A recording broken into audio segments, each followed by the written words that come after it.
Halo Malaysia, terima kasih kerana sudah menonton video ini. Sebelum kita bermula, sila pertimbangkan untuk tekan butang subscribe, like dan share. Berita perkembangan politik semasa dalam negara, perkembangan negara dan semuanya ada di dalam channel ini.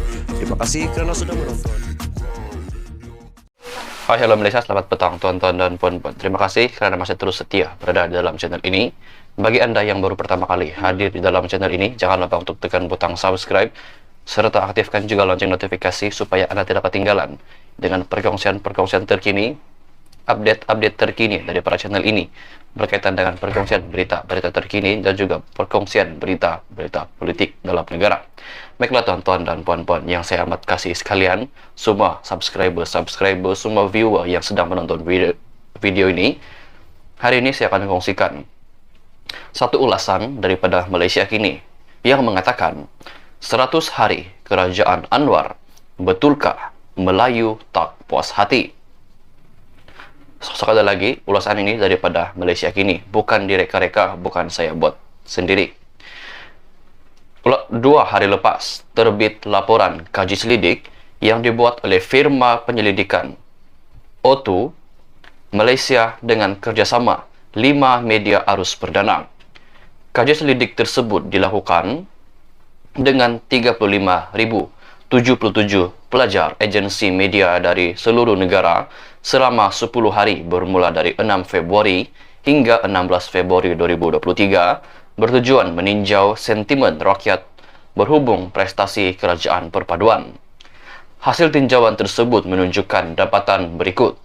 45% responden menyatakan hala tuju semasa negara betul berbanding 30% responden menyatakan ianya salah.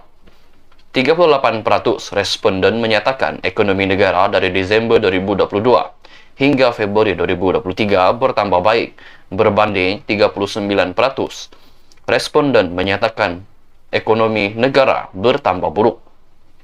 Selain itu, dapatan kaji selidik juga menunjukkan Melayu Semenanjung paling ramai bersikap negatif terhadap kerajaan perpaduan, yaitu 43% Melayu Semenanjung menyatakan hala tuju semasa negara amat salah.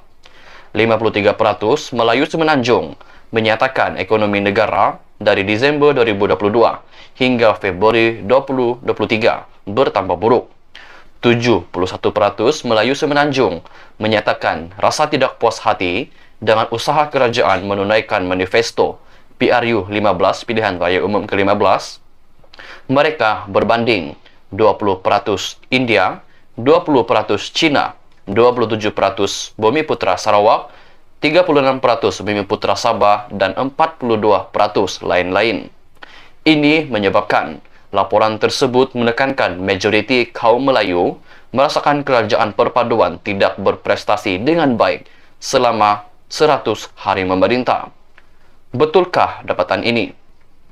Apakah hujah dan alasannya responden tidak berpuas hati ini?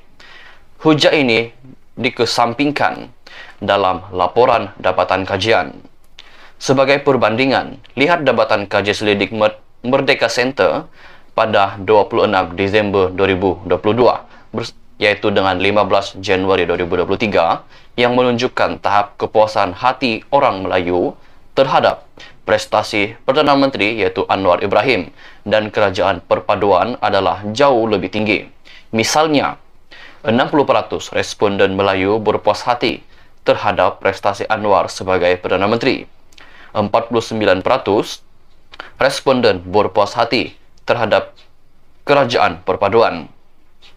Biarpun laporan Merdeka Center menunjukkan tahap kepuasan orang Melayu terhadap Perdana Menteri dan kerajaan perpaduan adalah tinggi, namun rakyat lebih tertarik dengan hasil kaji selidik O2 kerana ia membabitkan responden lebih ramai berbanding kaji selidik Merdeka Center yang membabitkan 1,209 responden.